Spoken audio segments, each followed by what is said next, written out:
but speak on behalf of those who are disenfranchised. It may be a situation on your job and you see somebody, you know, being bullied or dogged out, what we call, you know, and say to them, yeah, come on, y'all now. What are you saying all that stuff for? You know, and sometimes instead of advocating for people, we jump in on the mess. We need to be the person to make the difference and say, no, wait a minute now.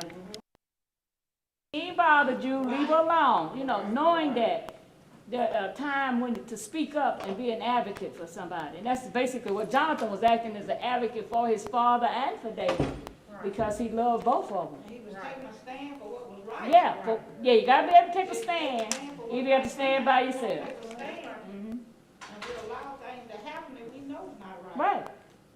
And it says we should be happy for godly friendship. We should appreciate godly friendship. You know, based upon the principles that God has set for us. Even though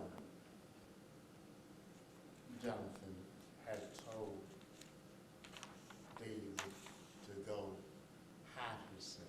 Yeah. Sure did. Yeah. He told him to go hide himself. But if Jonathan was not very devoted, he could have told his daddy Where you at? where Saul That's where David was at. where David was hiding. Yeah. He could have told him. If he was not that devoted Right. to his friend David, he could have said, look, Daddy, here he is. He's over there, hiding there in the den. If you really wanted him dead so bad, That's if you really wanted him killed so bad, I'm gonna point him out to you. He's right there, hiding in the cave. You can go tell your men to go get him Yeah. and kill him. Right. See, that's how a devoted friend is. Yeah.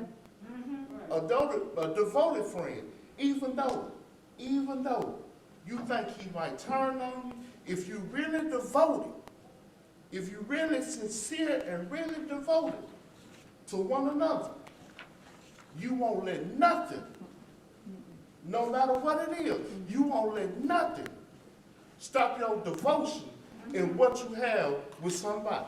That's it. You'll be like thick as thieves. No matter what's going on in your life, no matter what's going on in the world today, always stay loved and devoted to one another. Anybody else on these verses? I would say Jonathan did something that most of us wouldn't do, which is go against our family. Okay. To go to what was right. Right. That's right. Yeah, he made no sense, even though he knew Uh, the consequences of it. I didn't hear. So he made a stand, even Yeah. though he knew the consequences of it. Yeah. He said, Right. Yeah. do what was right. And you know, sometimes God will test you like that too. Yes, Yeah. Yeah. Yeah. And Jesus set the standard for friendship. Mm-hmm. And Jonathan, friendship with David was a godly friendship. And there was a blessing in terms of David and how Jonathan responded to that. And I think at the introduction of the lesson, he said, made the statement, blood is thicker than water. Yeah. Well, depending on the situation, because, Right. That's it. you know, we might be blood, and blood, you know, now, you might say some things about kind of, but you ain't gonna say too much. That's right. Not in my presence, and I'm not gonna say nothing.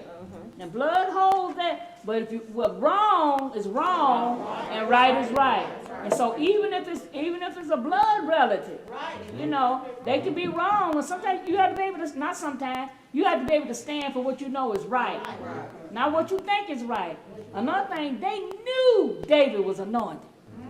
They knew he was it was foolish in all actuality for Saul to even go against David. That was foolish. And sometimes that's what jealousy do.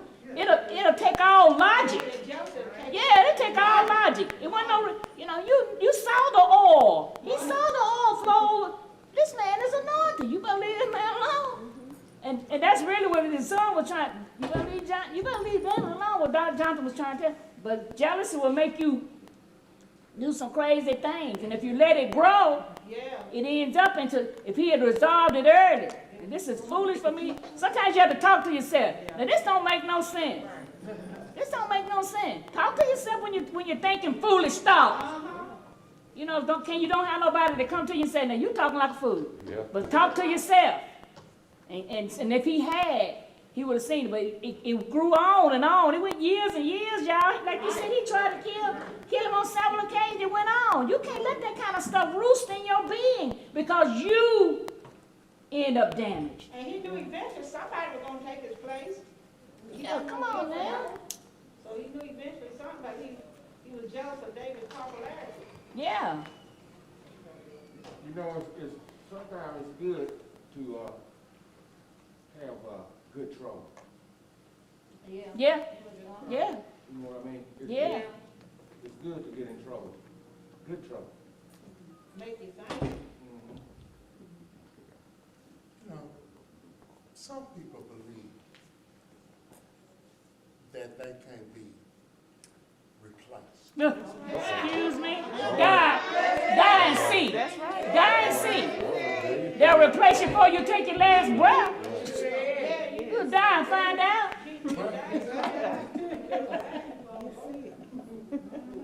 Grandmama used to say, like y'all said, you die. They have somebody here. Yeah. But we just have. I know y'all ain't been holding all your life. All right, preacher. Beyonce used to sing a song that says, I have another one Yeah. here in the To middle. the left, to the left. Everything on to the left. We know it. See, Saul didn't think that it would be another one here, just like that. See, what folk don't understand is, it doesn't matter how much money you got. Right? Right? It doesn't matter what kind of fame that you got. But one day, Yeah. one day, All right, preacher. you don't know when, No. you don't know the hour, Yeah. you don't know the time it is, but you got to leave here. And once you leave here, it doesn't matter. There's somebody that's going to stand in your shoes. So it doesn't matter how devoted you is. It doesn't matter how much love that you have for the brother. But Right. somebody always going to take your place. Right. Anybody else? That's true. That's true. Wow. I'm just not. At MTA, we had something called the extra board. And they used to just sit around in the driver's hall and stuff, you know, waiting on a run to be called. And if you was 15 minutes, if your run went out at 10:15, and you went there at 10 o'clock, Right. your run was gone. Even if you showed up at Right, 10:01, you could not get that run. Wow. They had replaced you in a minute. They just, it's like, you know, they just sit around like vultures, just waiting for you not to Show up. So they can get their run. so you can get that run. And different runs paid, had longer hours, you know, but it would just be so crazy, you know, and then they will argue about who gonna get that room. Yeah, yeah. You know, well, you got the last one, I was here before you. I thought I was supposed to get that room. Markup time. They sitting there looking at the board. Who gonna get the best room? You know. Right, right. How long you gonna be on light duty? They wanted you to be sick. That's sad. That's sad, You yeah. know, I'm serious. Yeah. Grace, how long, when I first got sick, how long you gonna be on light duty? How long you gonna be on light duty? Cause I had a good room. Mm-hmm. And they wanted you to miss out. So they can get it. Mm-hmm. You know, I just got through watching the show called Big Brother House. Just so much lies and deceitfulness, but laughing and talking. I love you, I got your back. But just as soon as you turned your back, there's a screwdriver twisting you in your back. Wait to vote you out to get that position. Do you think that David was actually, I guess, would you say I know he wasn't, but would you, in your own opinion, say that David he was not a jealous man? Or would you say that he really wanted this position? Based on what we're reading in Samuel, Yeah. David didn't seek the position. God called him to the Yeah, position. yeah. And based on the day's lesson, if it had not been for Jonathan, he was unaware of the threat to him because he was being obedient to the king. Right. I think it was. He remains loyal to Saul. That's Right. that's why Jonathan was like Yeah. trying to figure out what the problem is, Daddy. Yeah. Yeah. And see, God knew David's heart. He said David was a man after his own heart. So God he was placing David in the position, and Saul didn't realize it. Regardless whether he wanted David or not, if God wanted him there, he was going to be there. Yeah.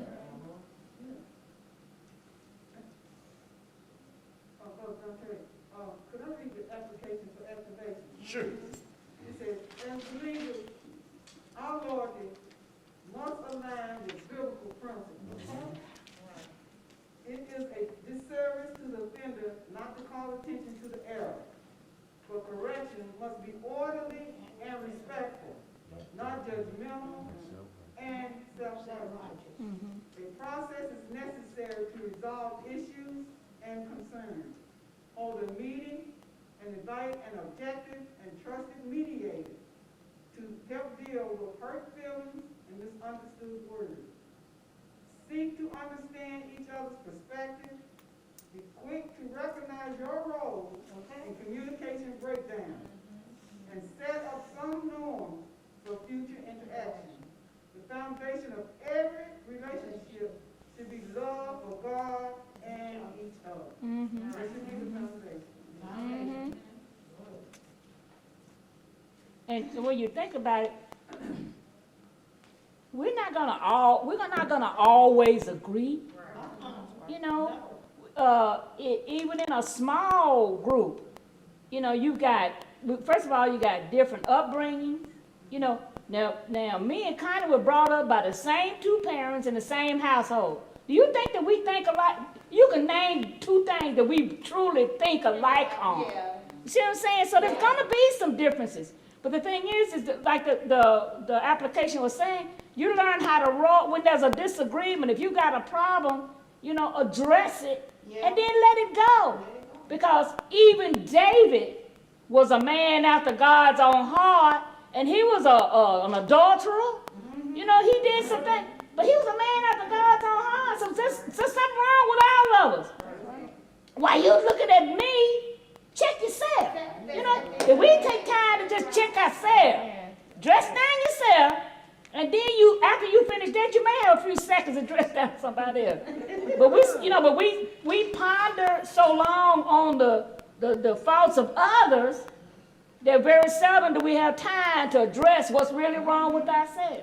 Because ain't none of us perfect. No matter what you think, no matter what the lie the mirror may tell you, none of us are perfect.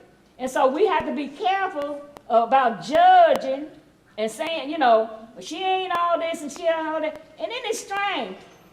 Saul knew that David was anointed.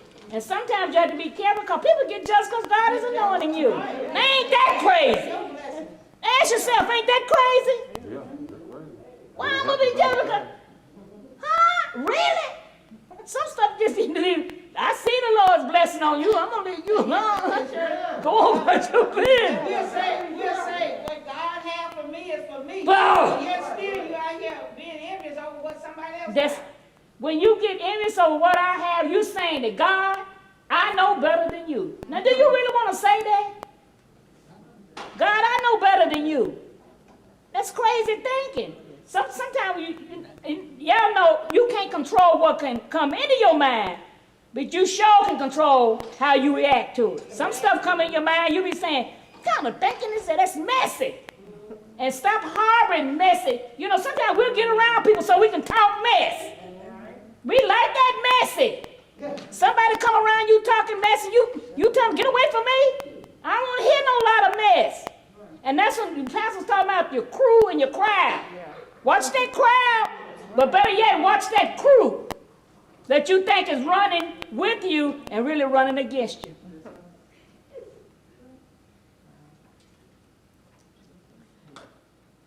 Anybody else? I not forgot what. It's good. I not forgot my prayer. Anybody else? Yes. But because David was anointed, all the tricks that Saul tried didn't work. Yeah, that's right. You better say it. Yep. Yep. That's right. Yeah. Because he was anointed. Mm-hmm. He said, touch not my anointed one. Mm-hmm. That's right.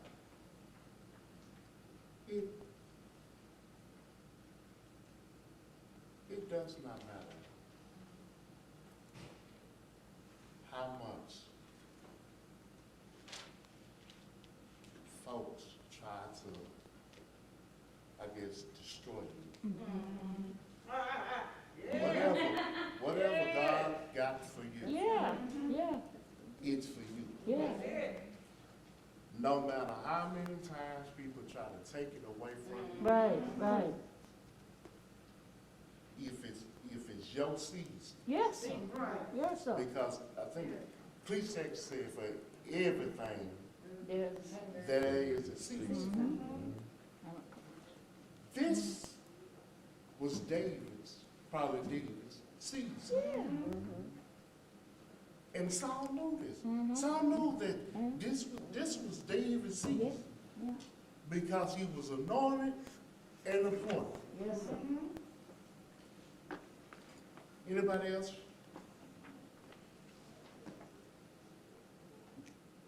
I want to share one with you. I heard you talk about, I was on a job and something was down with a child. I'm a child social worker, but something was down with a child. And I spoke up in behalf of the parents, but they were saying, well, it didn't go like that. But I knew for a fact it did. So I was an advocate for that parent, and because I took a stand, my superior decided it was time for me to go. So set different traps, but like you said, it didn't affect me when you told me, well, we're gonna downsize that job, all the news that don't get ready to happen. It hurt me because I love parents and I love the children. But I left there with a sense of peace because God had better. Right. And I will never forget that going through that, and I was saying, man, how would I have reacted had I had no Christ in my life? Right. And then I had coworkers who said, I can't believe that with a grain of salt, yeah. Because I know the God that I serve, who's texting me and saying, you know, yeah, I gave you that job, but I got something better. Yeah. And lo and behold, that's what he did. So I understand what David was going through. Right. And mind you, the scriptures don't even say what David was really troubled. Jonathan warned David, but you don't see David, you know, really being troubled by all of that. Keep in mind, the troubles that David went through as a shepherd boy. Right. He fell off a lion. Was it a lion, a tiger? He fell off a bear.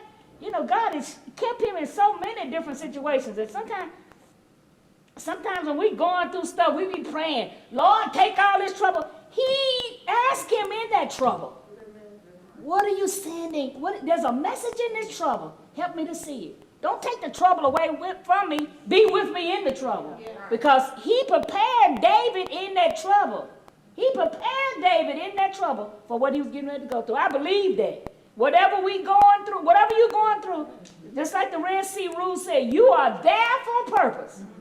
The main thing we have to do is look at the situation and ask the Lord, lead and guide me through this. Help me to see what your purpose is for me. Or he'll show you.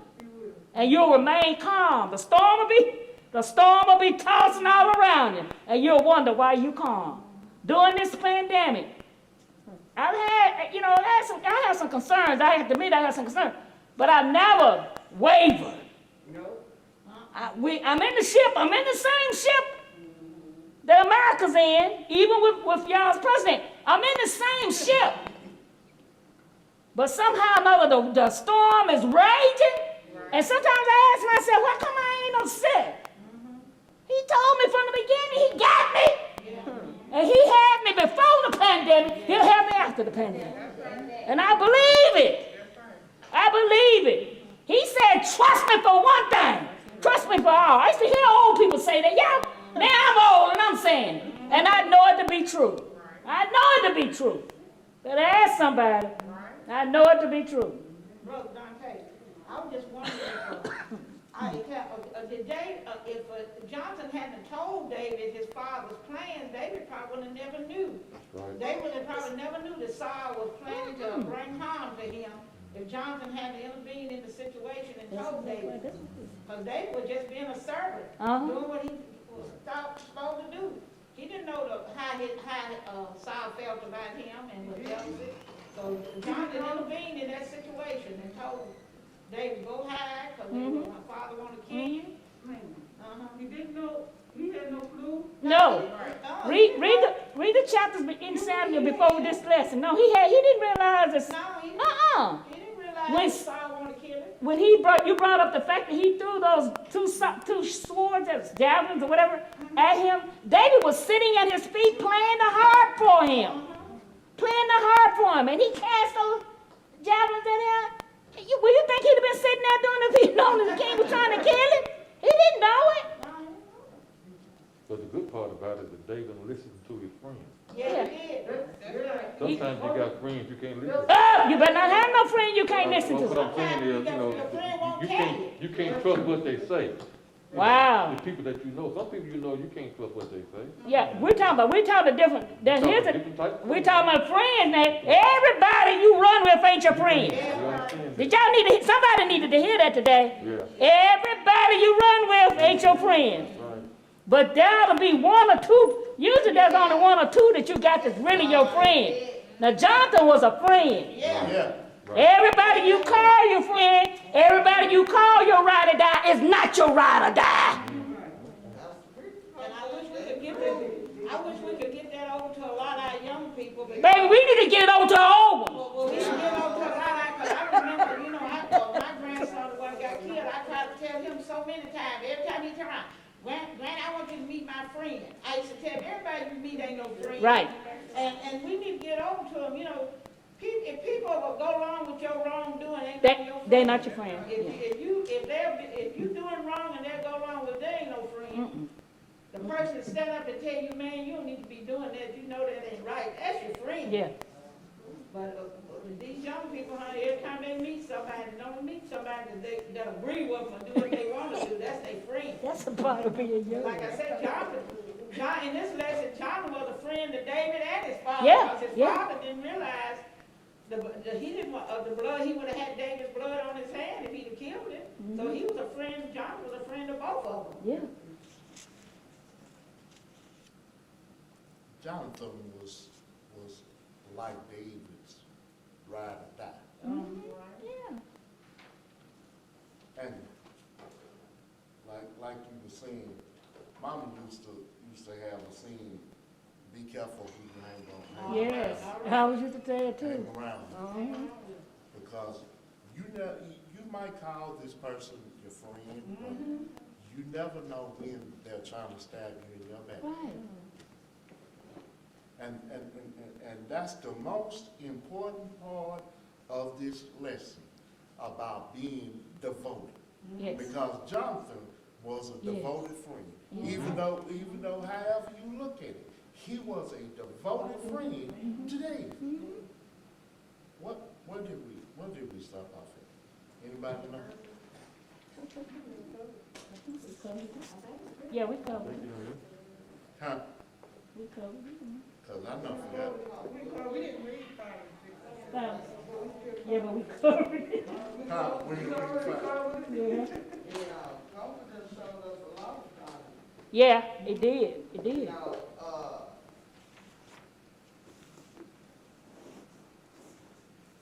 who you can be around and, you know, there's some good things that have came Mhm. out of this Yeah. pandemic, Yeah. at least for me. Yeah. Well, You know, I appreciate the quiet. You know, I appreciate, like Pastor said, you know, my little crew, you know, is very small. And I thank God for it. But my thing is this right here. Like, you don't know who everybody's hanging with. So, in this pandemic time, I can't be around everybody because I don't know who you've been around, yeah, you know? Because this stuff is, and that's how it is with hanging with people, you know? You try your best to stay out of trouble or hang with the right people. But you got a friend. You don't know who your friend hanging with. You know, somebody come up, like I told this girl, this friend of mine, I was like, well, acquaintances or whatever, but I was like, you know, who you get to drop you off at my house? I said, you know, I don't like a whole lot of people knowing why I do that. You know, that's right. quit letting one person drop you Yeah. off and then Somebody you else. get over here. Yeah. And that person can't pick you back up. Yeah, yeah. Then you got to call somebody else, you know. I don't need for everybody to know why I do that. And she kind of took it the wrong way. Well, But you've been knowing me long enough, so you know how I talk. You know. I don't want everybody coming to my house. And that's how it was today. You know, there's a song, you know, you say you love me, but you also plotting my death.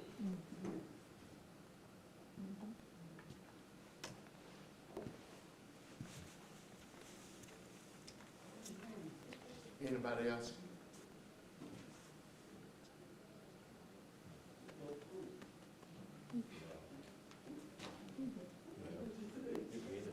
You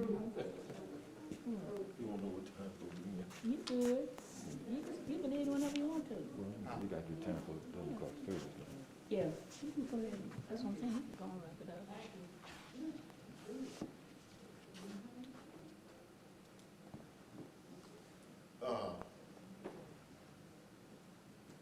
I guess we gotta get ready to end the lesson. Yeah. Anybody else on today's lesson?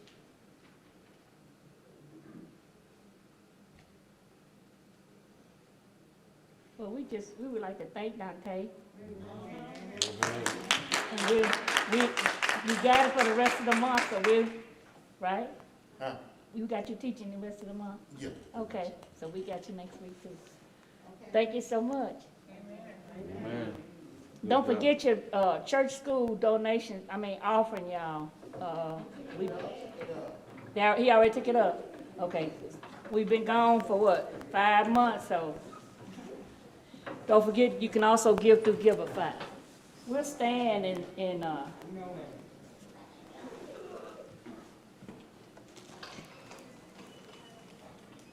ask, Sister Tanya Hill, to lead us in a prayer of dismissal for this particular session.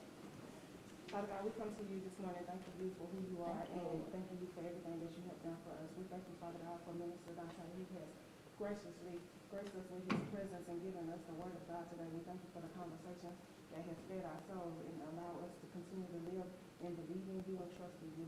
Now, Father God, as we depart from your presence, but never from who you are, Lord, continue to watch over us and keep us. In Jesus' name I pray, amen. Amen. Thank you.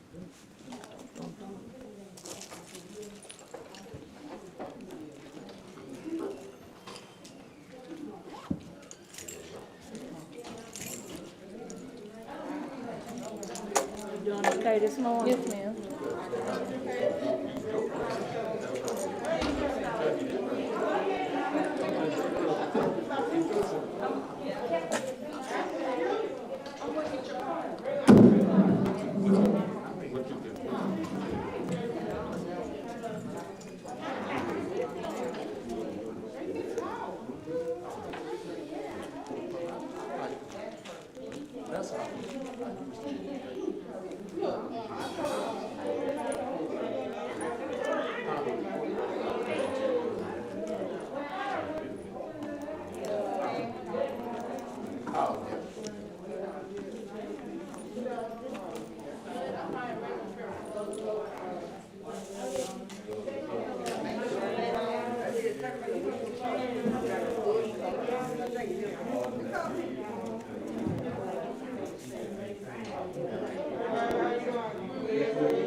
Oh, yeah, yeah, I don't know how many days, I don't know what weekdays.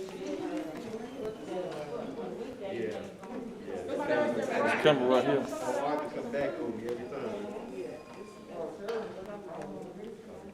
Look good.